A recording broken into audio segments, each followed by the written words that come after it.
Digital safety అంటే ఏమంటే సాంకేతిక భద్రత అంటాం. ఏమంటాము? సాంకేతిక భద్రత. ఇక్కడ డిజిటల్ సేఫ్టీ అనే విషయం ఎందుకు తెలుసుకోవాలి అంటే మనం రోజు ఏం వాడతాం? సెల్ ఫోన్ వాడతాం, అదేవిధంగా కంప్యూటర్ వాడతాం. ఇటువంటి వాడడం ద్వారా ఎన్ని లాభాలు అయితే ఉన్నాయో నష్టాలు కూడా అంతే ఉన్నాయి. ఇప్పుడు ఒకసారి చూద్దాం. మనం మొబైల్ వాడతాం. ఇప్పుడు మొబైల్ ద్వారా మనకు చాలా ఉపయోగాలు ఉన్నాయి, అవునా కదా? మొబైల్ ద్వారా మనకి ఏ ఉపయోగాలు ఉన్నాయి? మనకు కావాల్సినటువంటి సమాచారాన్ని ఒకే చోట పొందవచ్చు. అదేవిధంగా మనం ఏదైనా కొత్త వస్తువును కొనాలి అంటే ఆన్లైన్ ఈ కామర్స్ లో ఒకసారి ఒక క్లిక్ తో మనం ఆ వస్తువు తీసుకురావచ్చు. ఆహారం అవసరమైంది, జొమాటో, స్విగ్గీ, అవునా కదా? అటువంటి దాంట్లో ఫుడ్ ఆర్డర్ పెట్టుకుంటాము, ఫుడ్ను తీసుకుంటున్నాము.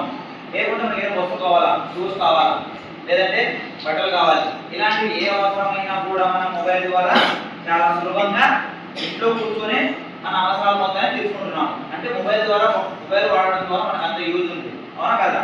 ఇంకేముంది మొబైల్ యూజ్ మనకి? ఇప్పుడు మీకు ఏమైనా డౌట్స్ వస్తాయి, మీకు ఎగ్జామ్ లో డౌట్ రావడం కానీ ఏమైనా సబ్జెక్ట్ డౌట్ వచ్చినప్పుడు మీరేం చేస్తారు? జై గూగుల్ వెళ్ళి, అంతే కదా, గూగుల్ పై గూగుల్ అడుగుతారు. గూగుల్ అడిగి గూగుల్ ఏం చేస్తారంటే మీకు కావాల్సినటువంటి సమాచారాన్ని మీకు ఇవ్వడం జరుగుతుంది. ఇంకా సెల్ ఫోన్ ద్వారా మనకేం ఉపయోగాలు ఉన్నాయి? ఇంకా మనకి చెప్పండి ఎవరైనా. సెల్ ఫోన్ యూజ్ చేయడం వల్ల మనకు వచ్చే ఉపయోగాలు ఏమి చెప్తారు ఎవరైనా? సెల్ ఫోన్ యూజ్ చేయడం వల్ల మనకి ఏమైనా ఉపయోగాలు ఉన్నాయా? సార్ దేశంలో ఏం జరుగుతుంది అనేది తెలుసుకోవచ్చు.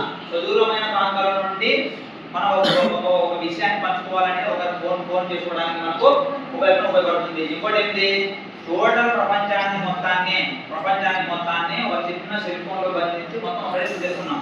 ఎటువంటి సమాచారాన్నైనా సరే ఇప్పుడు ఎక్కడో అమెరికాలో లేదంటే స్విట్జర్లాండ్ లో వేరే దేశాల్లో జరుగుతున్నటువంటి అన్ని విషయాలను మనం ఒక జస్ట్ మొబైల్లో వార్తల రూపంలో మనం ఇక్కడ తెలుసుకుంటున్నాం, అవునా కదా?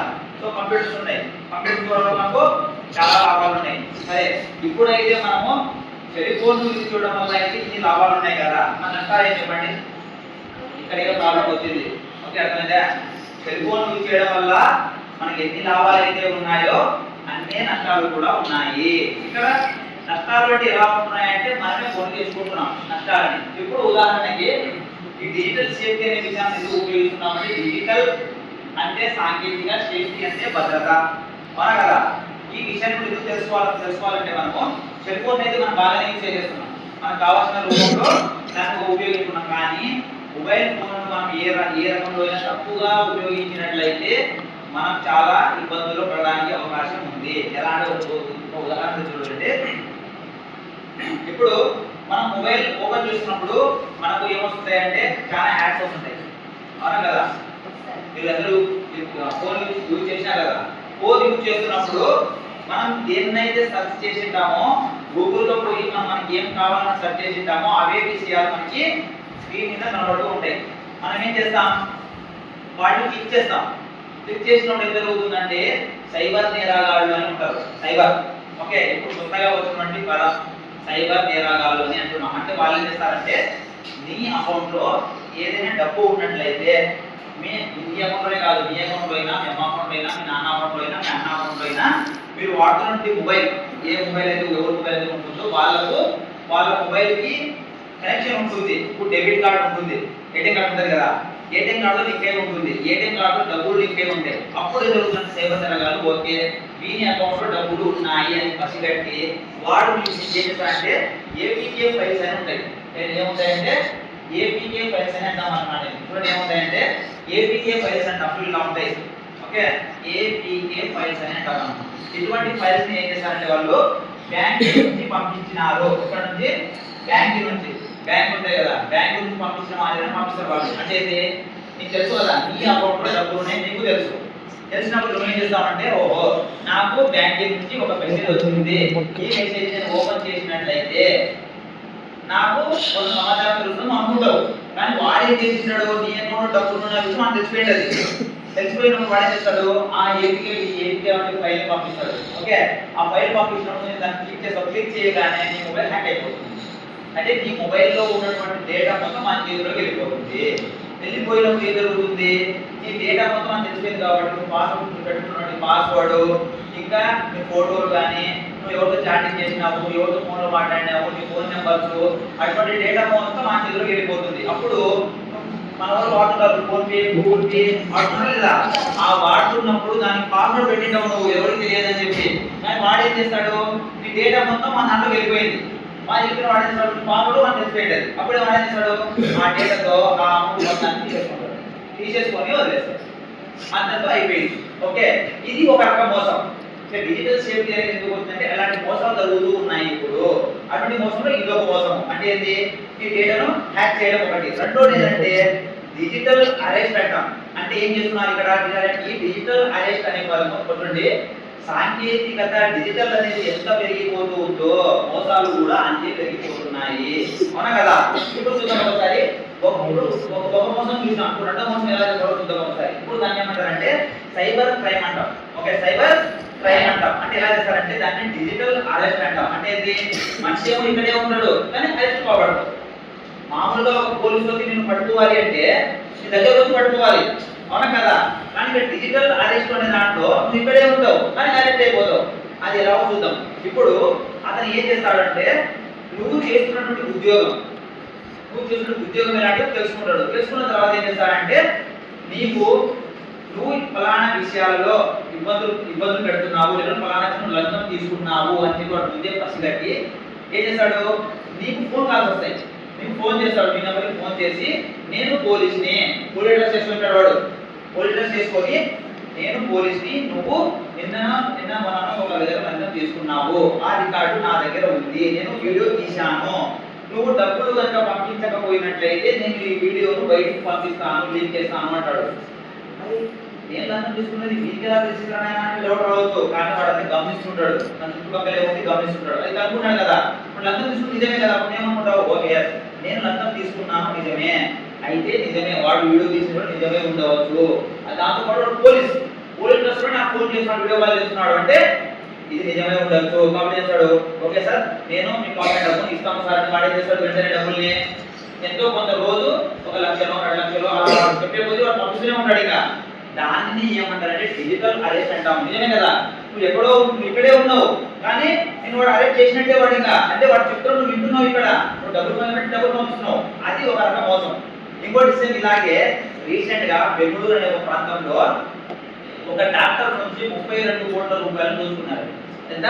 32 కోట్ల రూపాయలు దోచుకున్నారు. అంటే సేమ్ ఇలాగే ఒక బ్యాంక్ నుంచి ఏపీఎఫ్ అనే ఒక ఫైల్ వచ్చింది, దాన్ని హ్యాక్ చేయడం జరిగింది. వాళ్ళ దగ్గర నుంచి ప్రతిరోజు 1 కోటి రూపాయలు 2 కోట్ల తీసుకుంటున్నాక 32 కోట్లు దాటిపోయిన తర్వాత అప్పుడు చేరుకొని పోలీసు సైబర్ క్రైమ్ పోలీసులకు సూచన ఇవ్వడం జరిగింది. వాళ్ళకు ఇవ్వడం జరిగితే వాళ్ళు అప్పటికి సార్ మీరు మోసపోయినారు, మీ డబ్బులు మొత్తం వెళ్ళిపోయాయి. కాబట్టి డిజిటల్ అరెస్ట్ అనేవి ఇలా జరుగుతూ ఉంటాయి. కాబట్టి మన మొబైల్ ఫోన్ వాడేటప్పుడు ఎలా వాడాలి అంటే వ్యక్తిగత సమాచారాన్ని ఎవరితో పంచుకోకూడదు. అంటే నీ డేటా నువ్వు ఎలా ఉన్నావు, నీ ఊరి పేరు ఏంటి, నువ్వు ఏం కదా, ఎందుకంటే పరిచయం లేని వ్యక్తులతో మనం ఫోన్ మాట్లాడకూడదు. ఇక్కడ పరిచయం లేని వ్యక్తులతో మనం ఎప్పుడు మన ఫోన్ అనేది మాట్లాడకూడదు. ఓకే, పరిచయం లేని వ్యక్తికి మన వ్యక్తిగత సమాచారం ఎవరికి ఇవ్వకూడదు. మొబైల్ ఫోన్ వాడేటప్పుడు ఖచ్చితమైనటువంటి పాస్వర్డ్ను ఉపయోగించాలి. మన పాస్వర్డ్ని ఇంకో వేరే వ్యక్తులకు మనము ఇవ్వకూడదు. ఇలాంటివి నువ్వు ఎప్పుడైతే పాటిస్తావో అప్పుడు సెల్ ఫోన్ అనేది చాలా జాగ్రత్తగా సెల్ ఫోన్ జాగ్రత్తగా వాడినప్పుడు నువ్వు ఎటువంటి వీళ్ళకు గురి కావడం జరగదు. కానీ ఇటీవల కాలంలో ఈ డిజిటల్ అరెస్ట్ అనేవి చాలా ఎక్కువ మొత్తంలో జరిగిపోతున్నాయి. మెయిన్ గా బ్యాంకులను సైతం, అంటే పెద్ద బ్యాంకులను సైతం ఏం చేస్తున్నాయంటే మొత్తం సైబర్ క్రైమ్ వాళ్ళు మొత్తాన్ని దోచుకోవడం జరుగుతుంది. కాబట్టి నువ్వు నీ వ్యక్తిగత డేటాను నువ్వు ఎక్కడ పంచుకోకూడదు. మొబైల్ వాడేటప్పుడు కూడా కష్టమైన పాస్వర్డ్ ఉపయోగించాలి ఖచ్చితంగా. అలా నువ్వు ఎప్పుడైతే ఉపయోగిస్తావో అప్పుడు నీ జోలికి ఎవరు రాడు. ఓకే, ఇప్పుడు వాళ్ళకి ఎవరికైనా డబ్బులు ఉన్నాయో ఎవరు ఎలాంటి వాడు మొత్తం కనుక్కొని డైరెక్ట్ మీ దగ్గరికే వస్తున్నారు, వచ్చేసి మీ మొబైల్ హ్యాక్ చేయడం, దాంట్లో డబ్బులు దొంగిలించడం అనేది జరుగుతుంది. కాబట్టి ఇప్పటి నుంచి ఎవరైనా మొబైల్ వాడేటప్పుడు వ్యక్తిగత సమాచారాన్ని ఎవరితో పంచుకోవద్దండి. అందరికీ ఎవరు పంచుకోకూడదు. వ్యక్తిగత సమాచారం అనేది చాలా గోప్యత విషయం. అది వాళ్ళు పంచుకున్నామంటే పక్కన నిన్ను నీ డబ్బును దోచుకోవడానికి అవకాశం ఉంది. పక్క వాళ్ళు కూడా ఎవరికి చెప్పకూడదు మన వ్యక్తిగత సమాచారాన్ని. అంత జాగ్రత్తగా మనము వాడాలి. కాబట్టి ఇటీవల కాలంలో ఎవరి శాతం ముఖ్యంగా ఇలా దాడులు ఎక్కడ జరుగుతున్నాయంటే ముసలి వాళ్ళగా జరుగుతున్నాయి. రిటైర్మెంట్ ఉద్యోగులు ఉంటారు ముసలి వాళ్ళు. రీసెంట్ గా జరిగిన ఇంకోటి చూడండి, ఇద్దరు ముసలి వాళ్ళు అంటే రిటైర్మెంట్ అయిపోయింది, జాబ్ చేసుకుంటారు, రిటైర్మెంట్ అడ్మిట్ అయ్యారు కదా, అడ్మిట్ అయిపోయిన తర్వాత ఒకసారి వాళ్ళకు ముసలు కాబట్టి వాళ్ళకి ఏం కావాలి, మందులు కావాలి అంతే కదా, మెడిసిన్స్ కావాలి. వాళ్ళకి మెడిసిన్స్ కావాలి అన్నప్పుడు ఏం జరిగిందంటే వాళ్ళు ఒక మొబైల్ తీసుకొని మొబైల్లో సెర్చ్ చేశారు వాళ్ళు మెడిసిన్ అని చెప్పి మెసేజ్ చేస్తే మామూలుగా వాళ్ళకు ఫోన్ కాల్స్ వస్తాయి, మనకి కొన్ని నెంబర్స్ ఉంటాయి, మెడికల్తో సంబంధాలు ఉంటాయి. మనం ఫోన్ చేస్తే టాబ్లెట్ తీసుకొని ఇంటి దగ్గరికి ఇస్తారు వాళ్ళు. ఇలాగే ముసలి వాళ్ళు కూడా ఏం చేశారంటే అలా ఫోన్ చేసినప్పుడు వాళ్ళకు మెసేజ్ వచ్చేసింది వెంటనే. వాళ్ళు అనుకున్నారు నిజమే కదా, నేను ఇప్పుడే ఫోన్ చేశాను కాబట్టి వాళ్ళే నాకు ఫోన్ చేసినారేమో వాళ్ళని అనుకొని వాళ్ళు ఏం చేసినారు, ఓకే సార్ నేను మీకు మీరు అడిగినట్టు మందులను తీసుకొని వస్తాను, మీకు ఒక ఓటీపీ వస్తుంది, ఆ ఓటీపీ నాకు జనరేట్ చేయండి సార్, మేము తీసుకొస్తామని చెప్పడం జరిగింది. వాళ్ళు ఎవరు సైబర్ నేరగాళ్ళు అంటే వాళ్ళు మసిగట్టేసినారు. ఇక్కడ ఎవరో ఇద్దరు వ్యక్తులు రావడం జరిగింది, వీళ్ళకు ఏదో అవసరం ఉంది వీళ్ళని క్యాచ్ చేసినామనుకో మనము ముందు వాళ్ళకి ఏం తెలుసు, వాళ్ళకి కావాల్సిన మెడిసిన్స్. ఓకే మెడిసిన్ నేను ఇప్పుడే ఫోన్ చేశాను, మెడిసిన్ వాళ్ళు కూడా నాకు ఇప్పుడే ఫోన్ చేశారని అనుకోని వాళ్ళు ఏం చేసినారంటే ఓకే సార్ ఓటీపీ చెప్పేశారు. ఓటీపీ చెప్పించిన వెంటనే వాళ్ళ ఫోన్ హ్యాక్ అయిపోతే ఉన్నటువంటి అంటే వాళ్ళు పెట్టిన డబ్బులు ముసలి వాళ్ళు కాబట్టి ఎంతో డబ్బులు స్టోర్ చేసిన పని చేయలేరు కాబట్టి ఆ మొత్తం డబ్బును సొంత కొట్టివేయడం. కాబట్టి ఇటువంటి సిచ్యువేషన్ లో అయినా కూడా మీకు ఎప్పుడైనా ఎదురైతే కాబట్టి అనవసరమైనటువంటి ఫైల్స్ ఏవైనా వస్తున్నట్లయితే ఆ ఫైల్స్ మీద దయచేసి ఎవరు క్లిక్ చేయవద్దు. మీకు అవసరం లేని విషయాలను దూరంగా ఉంచండి. ఒకవేళ మీరు కనుక ఇటువంటి దానిలకు కనుక అలర్ట్ అయిపోయినా లేదంటే మీకు ఇలాంటి సిచ్యువేషన్ వచ్చినా కూడా మీరు ఏం చేయాలి, 1930 అంటే 1930 నెంబర్కి మీరు ఫోన్ చేసి పోలీసులకు కంప్లైంట్ ఇవ్వవచ్చు. అంటే ఇటువంటి సిచ్యువేషన్ వచ్చింది అనుకో అంటే ఎవరైనా నేను సైబర్ నేరానికి గురయ్యాను అని మీకు తెలిసినట్లయితే ఎవరు వ్యక్తిగత సమాచారం అంటే వ్యక్తిగత వీడియో కాల్ చేసిన వీడియో కాల్ మాట్లాడకూడదు, సమాచారం ఎవరికి ఇవ్వకూడదు.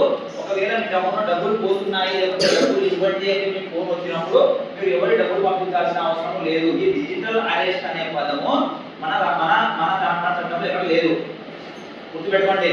అంటే నీకు ఎవరో మోసం చేస్తున్నారు ఫోన్ చేసి నీకు ఎవరు చేయరు. ఈ డిజిటల్ అరెస్ట్ చేయడం అనేది మన చట్టంలో లేదు. చట్టంలో లేనప్పుడు మనం భయపడాల్సిన అవసరం లేదు. ఎవరైనా వస్తే దగ్గరికి వస్తారు వాళ్ళు. ఇప్పుడు నీకు ఎవరైనా మాట్లాడుకున్నా ఇప్పుడు సిబిఐ వాళ్ళు ఉన్నారు, చాలా డబ్బులు సంపాదించుకున్నావు, ఇప్పుడు సిబిఐ వాళ్ళ దగ్గర రావాలి అంటే నీకేమి ఫోటోలు వీడియో వచ్చి మాట్లాడారు, వాళ్ళు డైరెక్ట్ ఇంటికి వస్తారు. ఇంటి దగ్గర వచ్చి అది నేను సిబిఐని అని చూపించిన తర్వాత మాత్రమే వాడికి డబ్బులు తీసుకుంటాడు. అప్పుడు మాత్రమే నమ్మాలి. బయటోడు నీకు వీడియో కాల్ చేసావు, నేను పోలీసులు దొంగతనం చేసినావు, నువ్వు ఇలా చేసినావు అలా చేసినావు, నాకు డబ్బులు పంపించాల్సిన అవసరం లేదు. అలా నీకు ఇలాంటి ఫోన్ కాల్ వచ్చినా కూడా ఏ నెంబర్కి ఫోన్ చేయాలి, 1930 చెప్పండి 1930కి మీరు సైబర్ క్రైమ్కి ఫోన్ చేసి మీరు కంప్లైంట్ ఇవ్వవచ్చు. ఓకే, ఇది డిజిటల్ సేఫ్టీ గురించి మీకు తెలియజేయాల్సిన విషయము.